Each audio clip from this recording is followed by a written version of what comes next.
A graça e a paz do nosso Senhor e Salvador Jesus Cristo. Este é o canal Ildo Pulcini, e se você ainda não é inscrito, se inscreva, aperte o sininho para que você possa continuar recebendo as outras notificações. Estamos realizando a leitura do livro Ruth, de David Atkinson, parte 4. A fé de Ruth, capítulo 1, versículo 14, parte B, ao 18.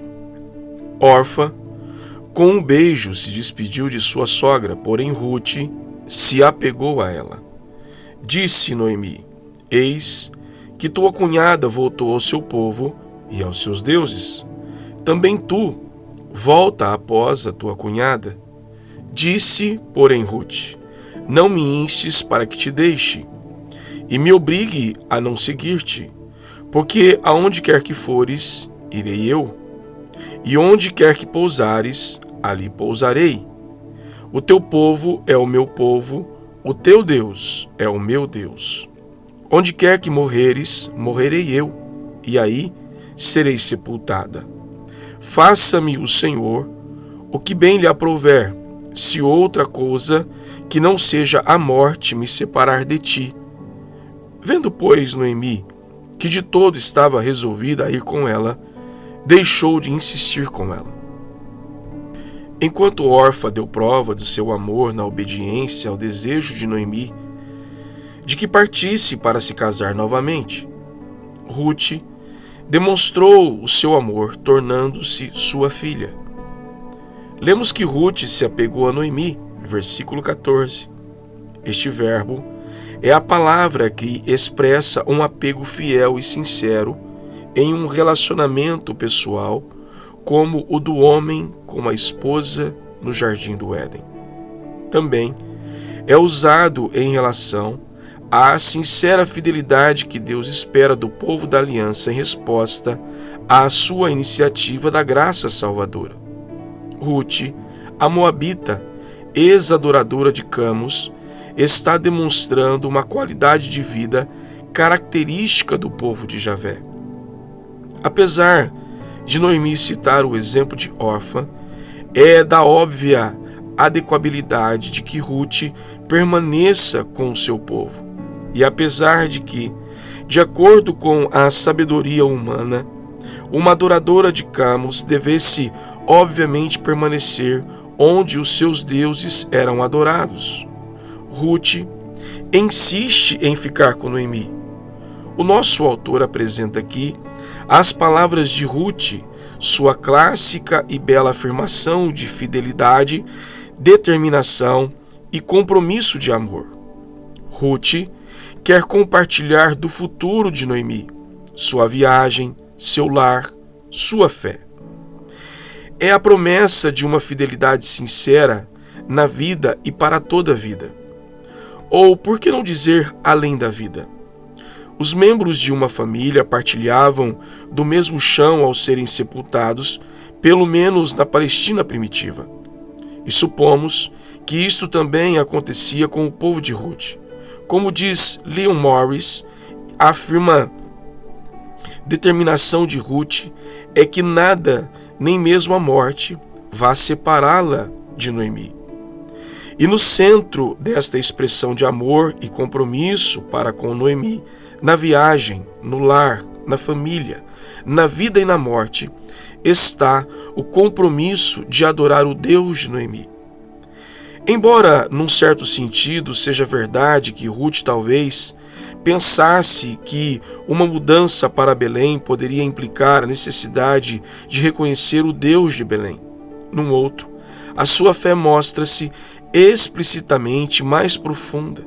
Ruth está disposta a colocar nos seus lábios o nome do Deus da aliança de Noemi, Javé, o Senhor, numa determinada profissão de fé, naquela que fundamenta o seu juramento. Faça-me o Senhor o que bem lhe aprouver. Esta expressão deveria incluir um gesto invocando a punição de Javé sobre ela, caso deixasse de cumprir o seu voto. A fé de Noemi, com certeza, era tão eficaz, mesmo na adversidade, apontando para o governo soberano de Javé, que Ruth, através do testemunho de Noemi, foi agora capaz de exercer a sua própria fé no Deus dela e de se considerar agora como parte do povo da aliança de Javé. Não teria sido precisamente a fé de Noemi, em meio às incertezas, que mostrou a Ruth o Senhor? Com que frequência o Senhor usa as experiências do seu povo, especialmente em períodos de aflições e dificuldades, para atrair os outros a si? Quando Moisés foi ao encontro de Jetro, seu sogro, ele contou tudo o que o Senhor havia feito a Faraó e aos egípcios por amor de Israel, todo o trabalho que passaram no Egito e como o Senhor os livrara. Jetro se regozijou pelo livramento cheio de graça de Deus. Agora sei que o Senhor é maior que todos os deuses. Da mesma forma, Paulo, preso sobre a guarda romana, o que ele considerava como parte de sua incumbência para com Cristo, escreve aos leitores em Filipos: quero ainda, irmãos, cientificar-vos de que as coisas que me aconteceram têm antes contribuído para o progresso do Evangelho. Por meio dos seus sofrimentos, a igreja foi incitada a uma renovada devoção e Cristo foi pregado. Aqui, nesta passagem, o Senhor está atraindo Ruth à fé, certamente, usando como testemunho persuasivo a experiência da graça de Noemi através da aflição. Um Deus que se revela no vale das sombras é digno de nossa confiança também nos dias de maior conforto. Noemi ou Mara? Capítulo 1, versos 19 ao 22. Então, ambas se foram, até que chegaram a Belém. Sucedeu que, ao chegarem ali, toda a cidade se comoveu por causa delas. E as mulheres diziam: não é esta Noemi? Porém, ela lhes dizia: não me chameis Noemi, chamai-me Mara, porque grande amargura me tem dado o Todo-Poderoso.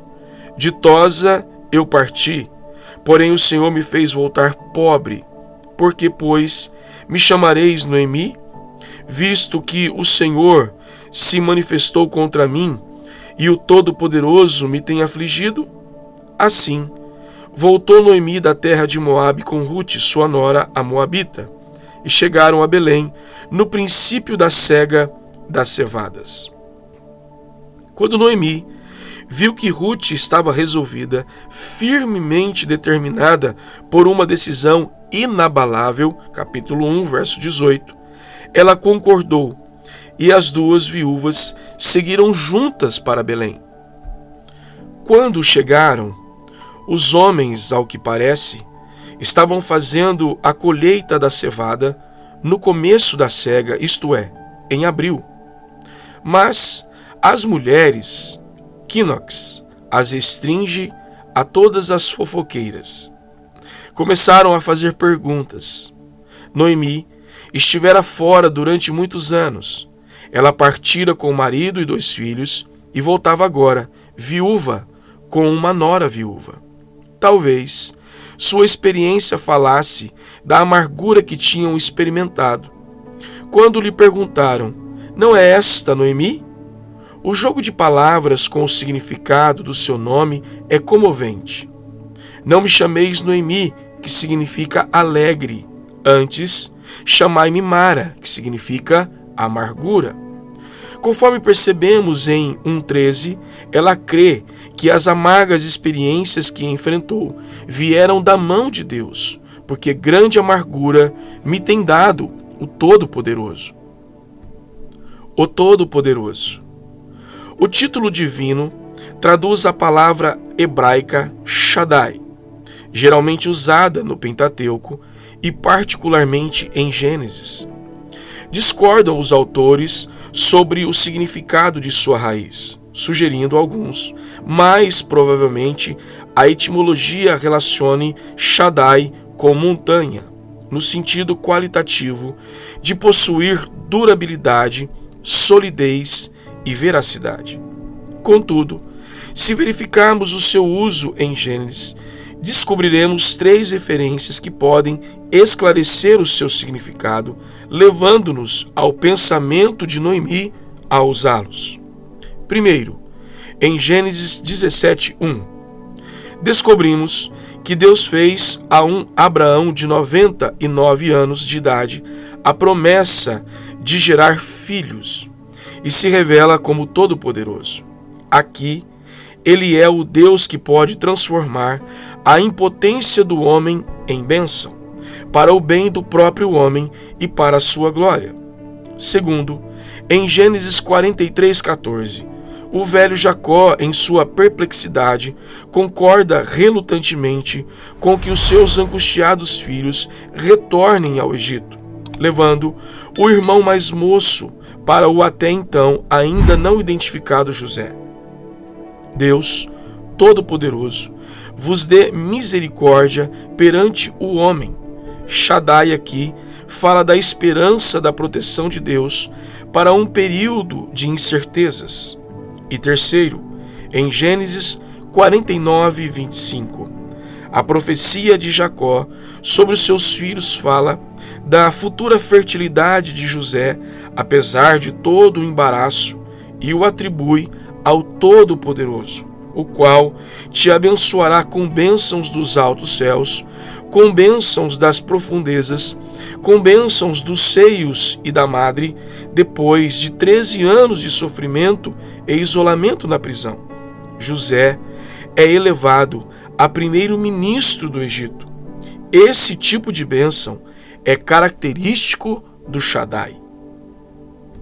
E é com referência a esse aspecto do caráter de Javé descrito por Shaddai, o Deus que é melhor quando o homem está na pior, como o J.A. Motcher uma vez expressou, que Noemi apresenta a estatura de sua fé naquele em quem ela deposita o seu sofrimento.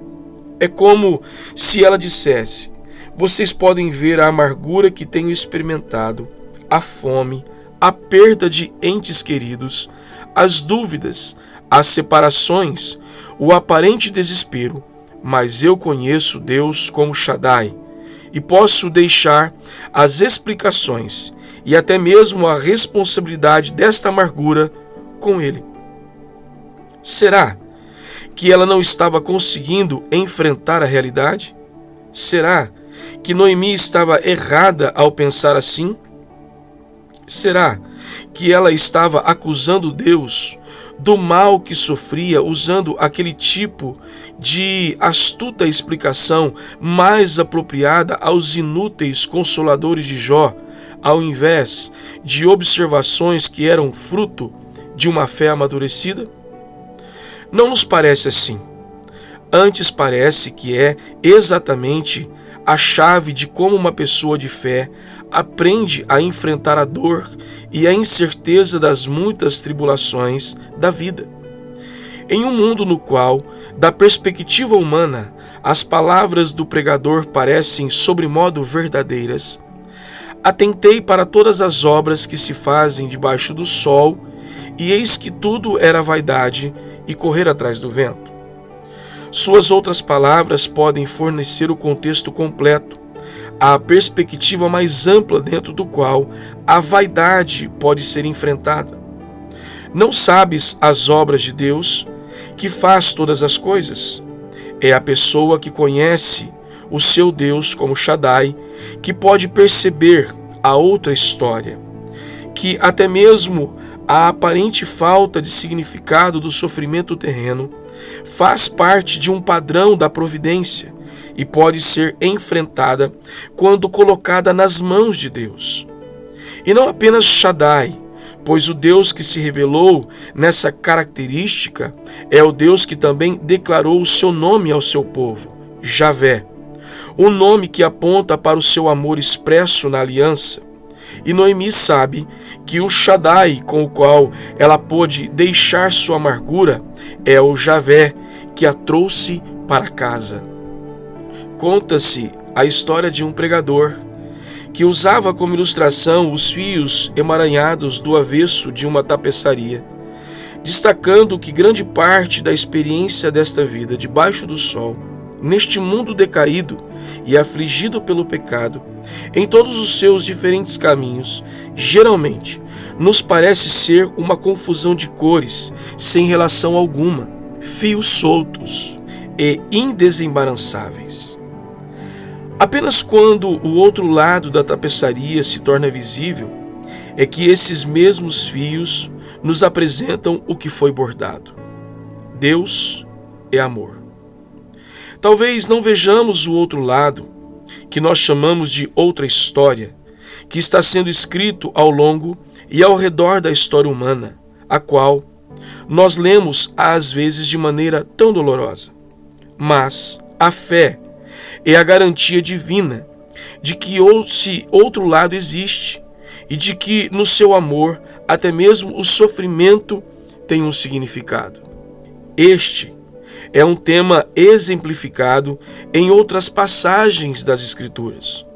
Quando o salmista ficou desesperado por causa da prosperidade dos perversos e da aparente futilidade de uma vida honesta, de modo que até a sua própria fé parecia estar sendo tragada pela calamidade e pela dúvida, ele achou que era muito pesada a tarefa tentar compreendê-lo, até que entrei no santuário de Deus. Então, o homem perverso e ele mesmo foram vistos a uma nova luz. Ele pôde, apesar da contínua incerteza, exclamar: Todavia, estou sempre contigo. Quanto a mim, bom é estar junto a Deus. No Senhor Deus ponho o meu refúgio. Davi também, no Salmo 30, chegou a clamar a Deus pedindo ajuda. Ele experimentou o que chama de ira de Deus. Ele chora e suplica a Deus e descobre que até mesmo a profunda tristeza pode produzir alegria. O visitante noturno que chega vestido de choro é transformado pela luz do dia em exclamações de alegria. Nosso Senhor Jesus também ajudou os discípulos a entenderem suas perplexidades e dúvidas a uma nova luz e de uma perspectiva diferente, quando, falando do sofrimento de um homem que nascera cego, eles perguntaram a Jesus por quê. Eles não foram informados da causa ativa do sofrimento, mas apenas da causa final, para que se manifestassem nele as obras de Deus. Mas é na própria pessoa de Cristo que a plena revelação desta verdade se torna clara. O Novo Testamento o apresenta como o servo sofredor de Deus, como o Cordeiro de Deus sobre o qual foram colocados os pecados e as dores do mundo. Em Cristo, e em particular na vida de Cristo, derramada na morte da cruz, o próprio Deus entrou e compartilhou das profundezas do sofrimento e do pecado deste mundo. Ele assumiu sobre os seus ombros a responsabilidade de resolver este assunto.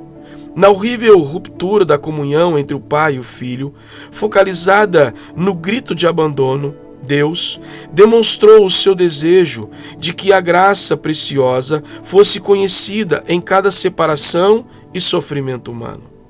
Ele ouve cada oração com um grito: Meu Deus, por quê? Além disto, com espantosa condescendência, ele nos convida a lançar sobre ele nosso pecado e nosso sofrimento. E até mesmo, poderíamos dizer, a desabafar sobre ele nossa ira, pois ele a pode suportar. Não é isto que acontece em alguns daqueles difíceis salmos imprecatórios quando o autor dá vazão à sua ira? Frank Lake cita Robert Lidington, arcebispo de Glasgow no século XVII, que escreveu a uma mulher muito deprimida: Eu a convido a lançar sua raiva no seio de Deus. Então Lake prosseguiu dizendo o seguinte em um parágrafo muito comovente: O propósito da cruz de Cristo é atrair sobre ela a justa ira dos inocentes aflitos, que não podem se defender nem se vingar adequadamente para dar um fim à injustiça do momento e que tendem, portanto, a adiar e inevitavelmente transferir a reação de modo que outras pessoas, relativa ou totalmente inocentes, vêm a sofrer. Cristo foi crucificado para que agora a nossa ira possa se esgotar, obedientemente e na fé, ferindo aquele que foi providenciado, o Cordeiro de Deus. Pecado passa a ser então não crer em Jesus, não confiar nele para assumi-la e, ao assumi-la, acabar com ela. Precisamos aprender na vida pessoal e pastoral a aplicar o Evangelho da graça de Deus em Cristo às mais profundas necessidades emocionais. Nossos sentimentos também estão dentro desse escopo da providência de Deus. Neste primeiro capítulo de Ruth, Noemi compartilhou conosco a sua fé em Deus. É uma fé cujo brilho contrasta com as trevas dos seus sofrimentos. Ela viu a mão do Senhor na restauração da bênção de Belém. Reconheceu a mão divina, levantando-se contra ela na amarga experiência da morte. Buscou o seu cuidado e proteção para a órfã e Ruth. Deu testemunho do Todo-Poderoso na dor, quanto de sua volta às antigas amizades. Esta é uma fé e uma confiança em Javé que reluz maravilhosamente na tela de fundo obscura e cheia de dúvidas dos dias em que os juízes julgavam. É a fé em Javé que levou Ruth a confiar nele, a fé na qual se baseiam os subsequentes capítulos de nossa história. Ruth e Boaz assumem os papéis principais no restante do livro. Noemi, porém, volta no capítulo 2 de Ruth como a intérprete à luz da providência de Deus. E em Ruth 3 e 4, ela é o agente de bênçãos divinas providenciais aos outros. Com a graça de Deus, concluímos aqui a parte 4 desse livro maravilhoso. Este é o canal Hildo Pulcini. Se você ainda não é inscrito, se inscreva, aperte o sininho, para que você possa receber as notificações. Deixe o seu like e faça seu comentário. A expectativa do meu coração é que esse livro esteja sendo abençoador para a sua vida e que o nome de Cristo continue sendo glorificado. Fique na paz do Senhor Jesus.